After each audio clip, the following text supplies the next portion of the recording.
En el día de hoy vamos a estar predicando la palabra de Dios en el Evangelio de Juan, capítulo 9. Estaremos tratando el capítulo completo.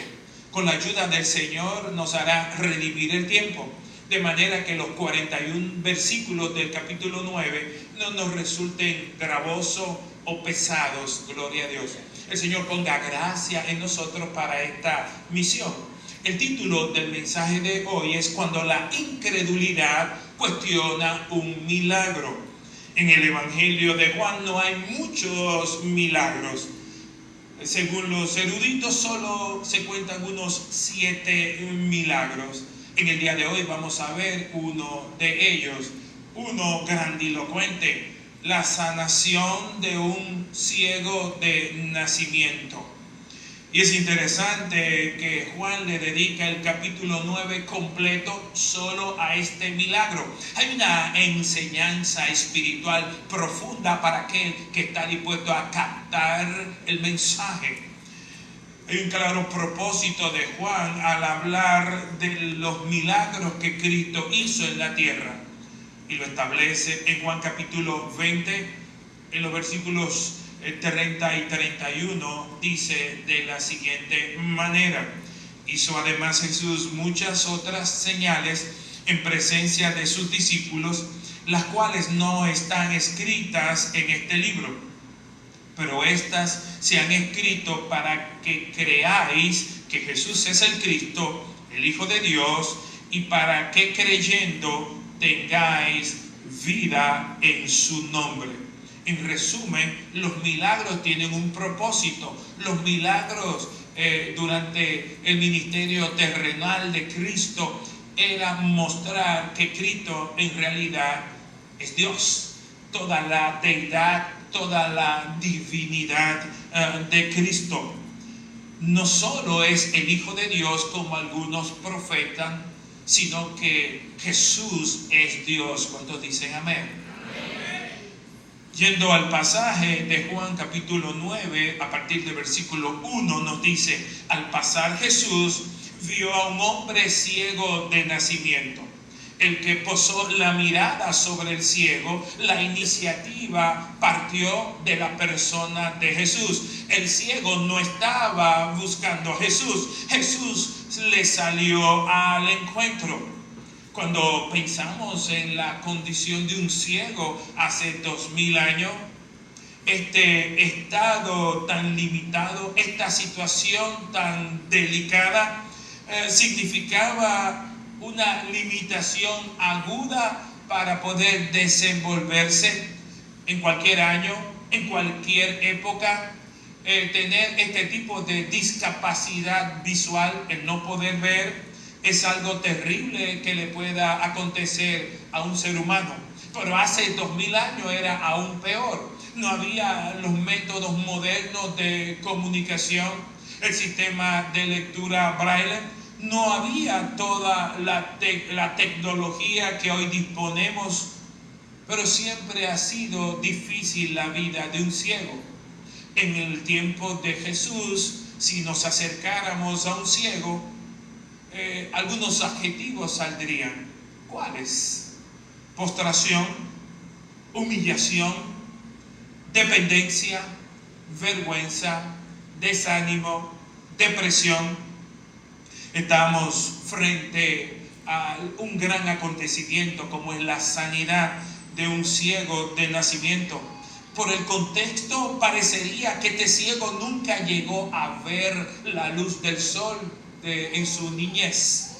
No podía entender ni saber lo que eran los colores primarios. No sabía lo que era el azul del cielo, ni mucho menos el azul del mar. Su vida, unida a una miseria absoluta, era de total oscuridad. Era de nacimiento, por lo cual no fue fruto su ceguez por una meningitis o una enfermedad que le aconteció. No había en ese entonces las gafas de sol que podrían cubrir parcialmente su rostro. Y vemos por el contexto en el relato que su rostro tenía algo raro, algún tipo de deformidad. El texto revela que este ciego, que nunca había visto desde su nacimiento en todo su rostro, tenía algo distinto que no lo hacía tan agradable a la visual de los demás. No sabemos si tenía o no los globos oculares. Sus cuencas posiblemente estaban vacías y solamente estaban tapadas por los párpados. Esto implicaría el por qué los discípulos, al ver su apariencia, reaccionarían preguntando quién fue el que pecó, él o sus padres. Parecería que este ciego, por su aspecto físico, creaba cierto tipo de repulsión a la vista. Después del milagro no era reconocido. Igualmente veremos más adelante que una vez recibe el milagro, la gente, lo que eran sus vecinos, sus amigos, sus allegados, no lo reconocieron. Para ser un tipo de ciego como este, tenía que tener obligatoriamente una manera de actuar muy pasiva, postrado a la merced de la mendicidad, de la misericordia del que podía pasar y soltarle una moneda. Hay ciegos que tuvieron la oportunidad de ver antes de perder la vista. Hay un famoso cantante llamado Andrea Bocelli, quien perdió la vista por una enfermedad congénita a los 12 años de edad. Y este tipo de ciego puede soñar con imágenes, puede describir en su mente aspectos del recuerdo de su niñez, de los colores del mar, de cómo eran las nubes, de cómo eran los pájaros, de lo verde del jardín o el pasto. Se recuerdan de cómo eran sus padres, cómo eran sus amigos, el color de su bicicleta, el color de su ropa. Pero este ciego no, nunca había visto, era ciego de nacimiento. Para el ciego de nacimiento, el concepto de ver no existe. Es un concepto totalmente abstracto. No hay manera, no hay posibilidades que este ciego pudiera prefigurar lo que eran los colores. Su vida era en total oscuridad.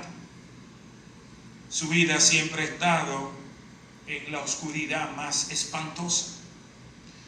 Lo único bueno, entre comillas, de ser ciego de nacimiento es que el que está en esa condición no añora volver a ver lo que alguna vez vio. Hasta donde nos permite entender el texto, este ciego no había sentido una motivación de ir a Jesús. No tenía un concepto claro de Jesús. Él no procuró un milagro. Él no concibió ni generó fe para recibir un milagro. ¿Qué pensaba la gente alrededor sobre alguien que fuese un ciego o tuviera una condición tan limitada? Los ciegos, al igual que otros discapacitados, eran fruto del menosprecio de una sociedad que nunca entendió el por qué tenía personas desfiguradas o discapacitadas. Ellos consideraban que eran fruto del pecado de sus padres, que era una maldición tener un hijo deforme o una discapacidad. Su ignorancia era muy grande en ese sentido. Por eso vemos que en Juan capítulo 9, versículo 2, los discípulos le hacen la siguiente pregunta: Rabí, ¿quién pecó, este o sus padres, para que hayan nacido ciego? La pregunta no es casual. Estaba en el concepto del pueblo judío de la época. Entendían claramente que una maldición le cayó a esa familia. Jesús quiere transformar ese pensamiento equivocado, ese sistema de creencia. Todavía al día de hoy, siendo cristianos, tenemos ciertos sistemas de creencia que nos esclavizan. A mí y a otros se nos hace difícil el pasarle el pote de sal a la esposa. O el chocar una copa solo con agua. Nuestros sistemas de creencias nos limitan. ¿Cuántos entienden lo que estoy diciendo? Es muy común que los seres humanos, frente a una crisis o tragedia, le echemos la culpa a algo o a alguien. Es parte de nuestra naturaleza pecaminosa, nuestra herencia adámica. Lo que realmente importa es lo que Cristo quiere señalar. Toda condición que un ser humano tiene es una oportunidad para encontrarse con la gloria de Dios.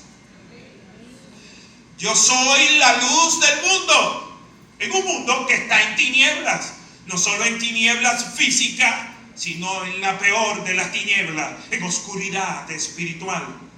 Leamos Juan capítulo 9, versículos del 4 al 5. Cristo afirma lo siguiente: me es necesario hacer las obras del que me envió. Entre tanto que el día dura, la noche viene cuando nadie puede trabajar. Entre tanto que estoy en el mundo, luz soy del mundo. El que no tiene a Cristo está en tinieblas. El que no tiene a Cristo anda a tientas. El que no tiene a Cristo anda sin dirección. El que no tiene a Cristo está en oscuridad espiritual. Jesús era asediado por multitudes, pero también era asediado por una casta religiosa que no quería mover un ápice de lo que eran sus preceptos o tradiciones. Se chocaron con la luz del mundo. No entendieron el día de la visitación de Cristo a sus vidas. En los versículos que preceden, Jesús nos dice que estando en el templo, en Juan capítulo 8, los versículos del 12 al 13, lo siguiente: otra vez Jesús les habló diciendo, yo soy la luz del mundo, el que me sigue no andará en tinieblas, sino que tendrá la luz de la vida. Entonces los fariseos le dijeron, tú das testimonio acerca de ti mismo, tu testimonio no es verdadero. Lo que enseñó Jesús en Juan capítulo 8 es que Él es la luz del mundo. Pero en el capítulo 9 Él lo va a demostrar. Lo va a demostrar fehacientemente, porque Él puede decir de sí mismo que es la luz del mundo. En el 8 hablaba de la teoría. En el 9 va a entrar en una praxis, en entender de manera práctica que todo el mundo vea un milagro creativo como nunca antes se había visto. ¿Cuál es la importancia de este milagro? Para los rabinos y la tradición oral tenían claro que había dos tipos de milagros claramente diferenciados. El primer milagro eran los milagros llamados milagros generales. Y eran aquellos que podía hacer cualquier persona, predicador o no, profeta, rabino, que tuviera puntualmente la visitación del Espíritu de Dios en su vida y pudiese producirse tal milagro. Había otro tipo de milagro muy reservado para una persona que vendría algún día, y es el milagro mesiánico. Los eruditos habían entendido hasta ese momento que el Mesías, el día que vendría, de manera inequívoca produciría milagros que ningún hombre antes pudo hacer. Y diferenciaron en 4 tipos de milagros adjudicables al Mesías. El primero de ellos era que tenía que tener la capacidad de sanar a un judío leproso. La lepra en ese entonces era una señal de maldición. No era algo tan fácil de curar como al día de hoy. Una persona leprosa era una persona inmunda. No podía entrar en contacto social con nadie. Tendría que vivir por el resto de su vida en un ostracismo, oculto en las cavernas, oculto en las cuevas. La comida se le echaban de lejos o se la depositaban los familiares. Perdía parte de su rostro, la nariz se le caían. Eran rostros completamente ocultos del mundo, ocultos de la sociedad, abandonados por todo el mundo. Sin embargo, Cristo tuvo misericordia y sanó. a decenas, a cientos de leprosos. El segundo tipo de milagros era la expulsión de un demonio, pero no de cualquier demonio. El demonio tenía que ser un demonio mudo. ¿Por qué? Porque había todo un ritual de parte de la casta religiosa, donde había un manual o procedimiento de cómo expulsar demonios, y dentro de esa praxis había que hablarle al demonio, pedirle que se identificara, y luego de identificar tener algún tipo de diálogo con él para de esa manera poder expulsarlo de la vida del poseído. Sin embargo, si era mudo, no podíamos hablar con él. Y solo alguien que tuviese estatura mesiánica podía expulsar a un demonio mudo. El tercer tipo de milagro era la curación de un ciego de nacimiento. ¿Por qué? Porque entendían que los ciegos que eran fruto de un golpe o un accidente podían en cualquier momento, a través de otro golpe u otro accidente, volver a ver. Entonces decían, no, para que realmente sea un milagro mesiánico tendría que tener dos condiciones: ciego de nacimiento y que los globos oculares no existiesen. Digan conmigo, ay Dios. Entonces parece ser, sin lugar a duda, que estamos frente a la sanidad y cumplimiento de ese tercer requisito. El cuarto requisito de un milagro mesiánico, según estos eruditos y entendidos, era que el Mesías era el único que tenía la capacidad de resucitar un muerto. Pero un muerto, no cualquier muerto, no se haga el muertico. Era un muerto después de 3 días de muerto. Porque ellos tenían el concepto de que el alma, cuando se separaba del cuerpo, duraba 3 días deambulando, merodeando. Entonces pensaban, durante esos 3 días, si volvía, bueno, alguien lo podía hacer volver. Pero ya al 4.º día el alma iba a Hades, ese lugar en donde jamás nadie ha vuelto. Por eso el milagro de Lázaro, al 4.º día, ya con mal olor, el alto impacto y significado que llegó a tener. Hasta ahora Jesús había sanado a cientos de leprosos y había sacado demonios ablativos y demonios lingüísticos y demonios mudos. Estamos ahora frente al nacimiento, a ver el surgimiento de un milagro especial, la sanidad de un ciego de nacimiento. Veamos la ejecución del milagro. Juan capítulo 9, versículos del 6 al 7. Dicho esto, escupió en tierra e hizo lodo con la saliva, y junto con el lodo los ojos del ciego, y le dijo: ve a lavarte en el estanque de Siloé, que traducido es enviado. Fue entonces y se lavó y regresó viendo. ¿Qué estamos viendo? Un método medio raro. Cogió tierra, escupió, formó lodo, algo que uno dice, bueno, se lo puso un ciego, porque si usted estuviera viendo como, espérese, ¿no? ¿Cómo me va a embadurnar? El ciego le pegaron eso en sus ojos y le dijo: vaya al estanque de Siloé y lávese. Hay una pregunta que surge de manera obligada. ¿Por qué lo manda al estanque de Siloé? ¿Cuál es el significado del estanque de Siloé? ¿En qué contexto se estaba celebrando este milagro? Estamos en medio de la celebración de una de las fiestas más importantes del pueblo de Israel, la fiesta de los tabernáculos. Y había en Jerusalén una gran pileta, una piscina llamada el estanque de Siloé, al sur de Jerusalén. Este estanque de Siloé se llegó a descubrir físicamente de manera reciente, en el 2004. Hasta el 2004 se pensaba que el estanque de Siloé era una pileta, porque se llegó a encontrar a unos metros de donde se descubrió luego el estanque una pileta. Entonces los eruditos pensaban, bueno, al hablar del estanque no era más que una pileta.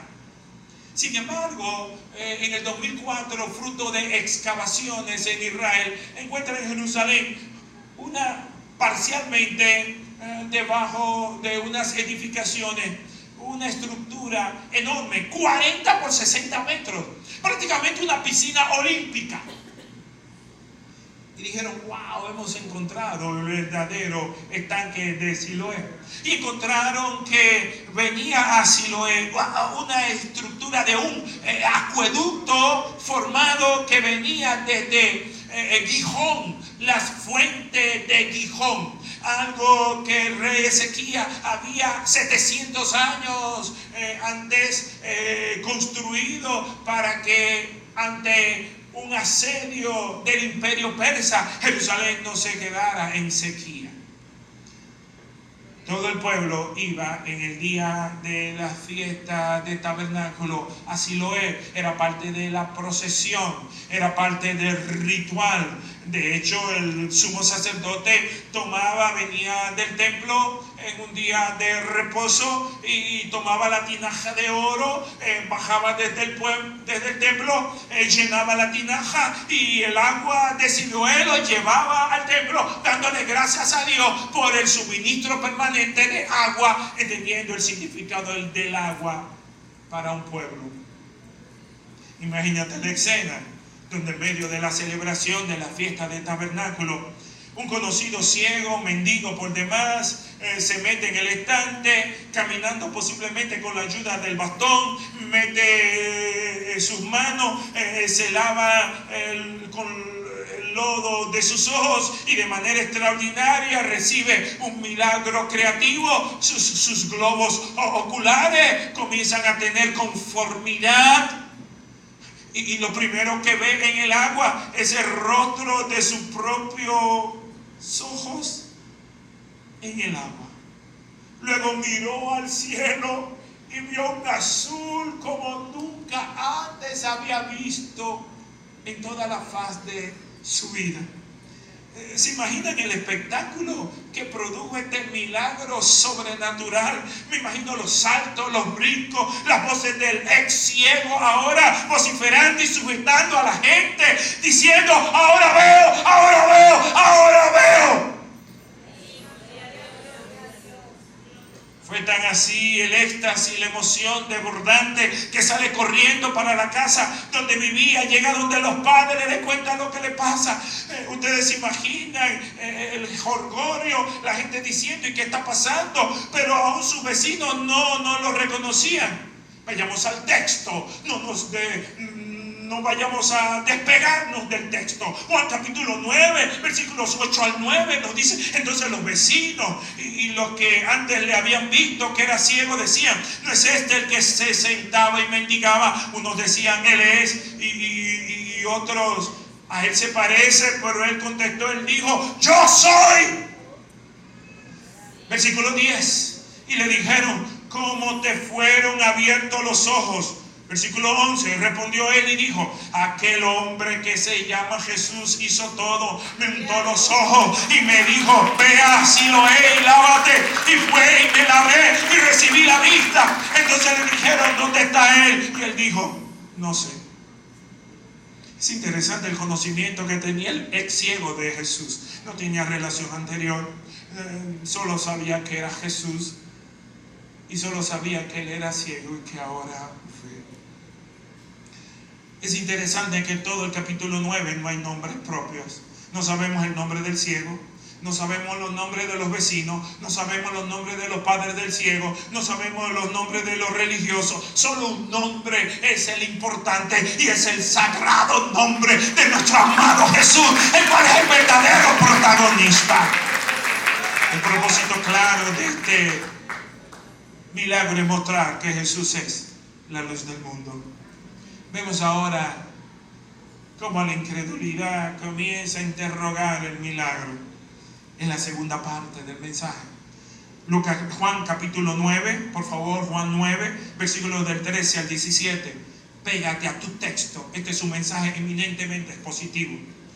Llevaron ante los fariseos al que había sido ciego. Y era día de reposo cuando Jesús había hecho el lodo. Nada es casual, era un día de reposo, prohibido trabajar. Y le habían abierto los ojos. Volvieron pues a preguntarle también los fariseos cómo había recibido la vista. Él le dijo, me puso lodo sobre los ojos y me lavé y veo. Versículo 16. Entonces algunos de los fariseos decían, ese hombre no procede de Dios, porque no guarda el día de reposo. Otros decían, ¿cómo puede un hombre pecador hacer estas señales? Y había disensión entre ellos. Entonces volvieron a decirle al ciego, ¿qué dices tú del que te abrió los ojos? Y él dijo, que es profeta. Parece que esta reunión con los escribas y fariseos se hizo 2 o 3 días después del hecho. La definición de fariseo para aquellos que no tienen el conocimiento de esta casta religiosa hace 2000 años, la Real Academia de la Lengua los define de esta manera: seguidor de una secta judaica que aparentaba rigor y austeridad, pero eludía los preceptos de la ley y sobre todo su espíritu. 2000 años después, el fariseo es sinónimo de hipócrita, de religioso hipócrita. Es un adjetivo peyorativo el llamarle a alguien fariseo. ¿Por qué? Porque fingen una moral y creencia religiosa que ellos mismos no eran capaces de llevar. Durante el tiempo intertestamentario, es decir, entre el Antiguo Testamento y el Nuevo, entre Malaquías y el primer Evangelio, pasaron siglos de oscuridad profética. No había voz profética entre Malaquías y Juan el Bautista, donde hubo total ausencia de un profeta que hablara en nombre de Dios. Los fariseos cobraron mucha autoridad y popularidad en medio del pueblo. Sin embargo, ¿cuál fue la reacción de los fariseos? En vez de decir, gloria a Dios, Dios nos ha visitado, la verdad que este hombre ha hecho un milagro grandilocuente, vamos a darle gloria a Dios sobre esto, comenzaron a cuestionar el milagro. La incredulidad se hizo presa de los religiosos y solo se limitaban a cuestionar el milagro una y otra vez. Los religiosos se enfocaron en desprestigiar a la persona de Jesús. Interrogaron otra vez al ciego. Yo me imagino que el ciego ya está cansado. 3 días de interrogatorio. Vayamos al texto. Juan capítulo 9, versículos del 18 al 23. Pero los judíos no creían que él había sido ciego. Dicen, posiblemente este cieguito no es de Nagua. Pero los judíos no creían que él había sido ciego y que había recibido la vista, hasta que llamaron a los padres del que había recibido la vista y le preguntaron diciendo, ¿es este vuestro hijo, el que vosotros decís que nació ciego? ¿Cómo pues? Ve ahora. Sus padres respondieron y le dijeron, sabemos que este es nuestro hijo y que nació ciego, cieguecito, pero como vea ahora, no lo sabemos. Y quien le haya abierto los ojos, nosotros tampoco lo sabemos. Edad tiene, pregúntenle a él, no se meta con nosotros, él hablará por sí mismo, él tiene cédula. Esto dijeron sus padres porque tenían miedo de los judíos, por cuanto los judíos ya habían acordado que si alguno confesara que Jesús era el Mesías, fuera expulsado de la sinagoga. Por eso dijeron sus padres, edad tiene, grande es, pregúntenle a él. A esta altura del interrogatorio, el ciego estaba cansado, ya había ido donde sus padres. Papá, mamá, volví a ver, ahora los puedo reconocer, ya sé cómo ustedes son. Pusieron a cada voz de un vecino, a cada voz de papá, a cada voz de mamá, a cada voz del primo, ahora le pudieron poner rostro a cada nombre. El terror de los padres era ser expulsado de la sinagoga. Y cuando lo leemos así de pronto, deprisa, no entendemos el significado social de pertenecer, social y religioso de pertenecer a la sinagoga. Ser expulsado de la sinagoga, no permitirle entrar hasta que se muera a la sinagoga. Era ser un paria social, un apátrida, alguien con el cual los judíos no le iban a saludar. Cuando le decían hola, buenos días, no le iban a contestar los buenos días, ni las buenas tardes, ni las buenas noches. Que cuando iba a comprar algo al mercado, no, su dinero no vale aquí. Es decir, no existía socialmente. Por eso ellos se aferran y dicen, no, nosotros queremos el milagro, pero no queremos saber del milagrero. ¿Se entiende?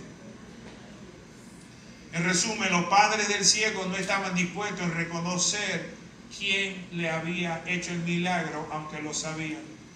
Ahora, de lo único que sí sirvió el testimonio de los padres era que ahora los religiosos sabían que el muchacho en verdad nació ciego. Su problema era más terrible. Ahora decían acá, esto está muy fuerte, porque en verdad el muchacho era ciego. Buscan al muchacho, tercera entrevista. Juan capítulo 9, versículos 24 y 25. Entonces volvieron a llamar al hombre que había sido ciego y le dijeron, ¡da gloria a Dios! Nosotros sabemos que ese hombre es pecador. Entonces él respondió y dijo, si es pecador, no lo sé. Una cosa que yo sé es que habiendo yo sido ciego, ahora veo, yo no sé, yo nunca he sido juez de pecado de nadie. Yo lo que era ciego y duré años y años postrado y pidiendo. Y yo lo que sé es que yo antes era ciego y ahora veo. Sorry. Ustedes se imaginan cómo esas palabras retumbaban en la cabeza de los religiosos, cogiendo pique, cuerda, rabia, ira. Vayamos de nuevo al texto. Juan capítulo 9, versículos 26 en adelante. Le volvieron a decir, ¿qué te hizo? ¿Cómo te abrió los ojos? Oye, él estaba harto. ¿Por qué es que le estaban haciendo la misma pregunta? Pero ven acá. ¿Qué parte de que fue Jesús ustedes no entienden? Le volvieron a decir, ¿qué te hizo? ¿Cómo te abrió los ojos? Y él le respondió, ya lo he dicho 50 veces y no habéis querido oír. ¿Por qué lo queréis oír otra vez 51 veces? ¿Queréis también vosotros haceros sus discípulos? Ay Dios. Y le injuriaron y dijeron, tú eres un discípulo, pero nosotros discípulos de Moisés somos. Nosotros sabemos que Dios ha hablado a Moisés, pero respecto a ese no sabemos de dónde sea. Respondió el hombre y le dijo, pues esto es lo maravilloso, que vosotros no sepáis de dónde sea. Eso ustedes dicen que son teólogos. Y a mí me abrió los ojos. Y sabemos que Dios no oye a los pecadores, pero si alguno es temeroso de Dios y hace su voluntad, a ese oye. Desde el principio no se ha oído decir que alguno abriese los ojos a uno que nació ciego. Si este no viniera de Dios, nada podría ser. Oye, ¿qué declaración teológica más pesada dio el ciego? Versículo 34. La respuesta de los religiosos. Respondieron y le dijeron, tú naciste del todo en pecado y nos enseña a nosotros los teólogos. ¿Y qué pasó? Y le expulsaron.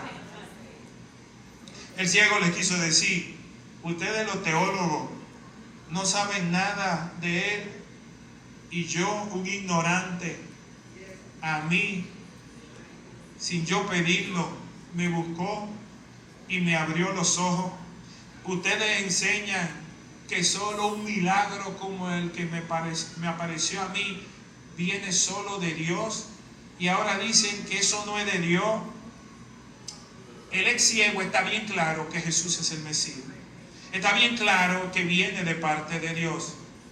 Jesús supo que el ex ciego fue eliminado, botado, dejado solo a causa de Cristo. Y vemos ahora el encuentro de Jesús con él. ¿Sabe algo? Y una enseñanza. Nuestro Dios es un Padre responsable. Oiga bien, obedezca a Dios y déjele a Él las consecuencias. obedezca a Dios y déjele a Él las consecuencias. Sea fiel a Dios y déjele a Él las consecuencias. Dios es un Dios responsable. Juan capítulo 9, versículos 35 y 36. Oyó Jesús que le habían expulsado y hallándole le dijo: ¿crees tú en el Hijo de Dios? Respondió él y dijo: ¿quién es, Señor, para que crea en él? Es interesante que la mayoría de los teólogos dicen que cuando él habla de Señor aquí, no se refiere a Señor Jesús, sino Señor como respeto. ¿Se entiende? Todavía no tenía esa gran revelación. Ahora Jesús le da al ciego la mejor noticia. Juan capítulo 9, versículo 37. Le dijo Jesús: pues le has visto, y el que habla contigo, Él es. Veamos la reacción del ex ciego, versículo 9, 38. Y él dijo: creo, Señor, y le adoró. Yo no sé tú, pero eso merece un fuerte aplauso. ¡Wow! ¡Oh, gloria a Dios! Tuvo un claro entendimiento de que estaba frente al dador de la vida. Se postró y le adoró. Es interesante que este ex ciego en pocos días hizo lo que a otros le ha costado años y hasta la vida entera entender. Él hizo 7 pasos impresionantes. En la narrativa encontramos que el ex ciego obedeció y fue y se lavó en el estanque. Lo segundo que vemos es que reconoció quien le sanó, un hombre llamado Jesús.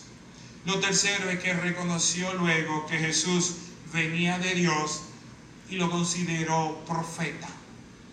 En cuarto lugar, dio testimonio delante del mundo de su fe.